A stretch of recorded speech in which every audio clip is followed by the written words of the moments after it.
Welcome to Sweet Life Beat Life. We hope this video helps. In this video, I will show you how to make delicious quinoa recipes. First, always rinse your quinoa well under cold water before cooking. This removes saponin, which can taste bitter. For perfect fluffy quinoa, use a 2-to-1 ratio of liquid to quinoa. Bring it to a boil, then simmer for about 15 minutes until the liquid is absorbed. Let it rest, covered, for 5 minutes before fluffing.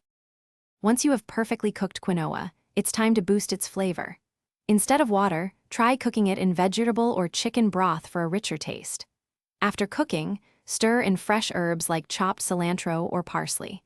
You can also add spices such as cumin, turmeric, or paprika directly to the pot while it simmers. Mixing in roasted vegetables like bell peppers or zucchini creates a delicious, easy side. Quinoa is incredibly versatile and can be used in many meals.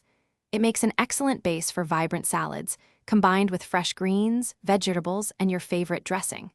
Create nutritious power bowls by adding quinoa, a lean protein, and an array of colorful toppings. For breakfast, try it warm with fruit, nuts, and a drizzle of honey. You can even use it as a filling for stuffed vegetables or as a binder in veggie burgers. To make your life easier, cook a large batch of quinoa at the start of the week. Store it in an airtight container in the refrigerator for up to 5 days, making meal prep a breeze. This way, you always have a healthy base ready for quick meals. Also, be sure to check the description for a link to the new Kindle Paperwhite and other great deals. Don't forget to experiment with different quinoa varieties, like red or black, to discover new textures and flavors in your dishes. Thanks for watching. Consider subscribing if we helped you.